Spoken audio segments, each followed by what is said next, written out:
আমরা আছি এখন মানিকগঞ্জের তাওতা জমিদার বাড়িতে। তাওতা জমিদার বাড়ির ঠিক অপোজিটেই একটা প্রকাণ্ড রকমের দিঘি রয়েছে, যেই দিঘিটাতে এপাশ ওপাশ শাপলা ফুলে একদম ভরপুর। অত্যন্ত চমৎকার এবং মনোরম পরিবেশ।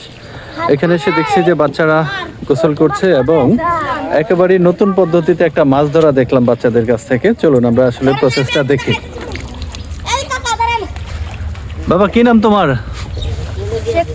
শেখ তাহমিদ। তোমার? মোহাম্মদ শান শেখ। শান শেখ। আচ্ছা, তোমরা কিভাবে এই যে 7 আপের বোতল দিয়ে কিভাবে মাছ ধরছো? প্রসেসটা কি তোমাদের বলো তো? এই যে এইভাবে কেটে নিয়ে ভিতরে যে মাথাটা ঢুকাই। আচ্ছা, 7 আপের বোতলটা কেটে এটার মধ্যে তোমরা কি দাও? এগুলো কি? এটা কি ভুসি? এই ভুসিটাকে বোতলের মধ্যে দিয়ে দিচ্ছ, তারপর এটা পানির মধ্যে ডুবে গেলে ওখান থেকে এটার মধ্যে এই ভুসিগুলো খাওয়ার জন্য মাছ আসে, আর বোতলটা তুললেই তখন তোমরা মাছ পাও না? আচ্ছা, এই প্রসেসিংয়ে ওরা এই যে ফেলার পরে কিছুক্ষণ পরে ওরা এই বোতলগুলো আবার তুলবে। এই যে যেমন যে এই যে ও একটা তুললো, এটার মধ্যে রাখো মাছ আছে। হ্যাঁ, এই যে আমরা যদি দেখাই, আমার হাতে একটু দিও।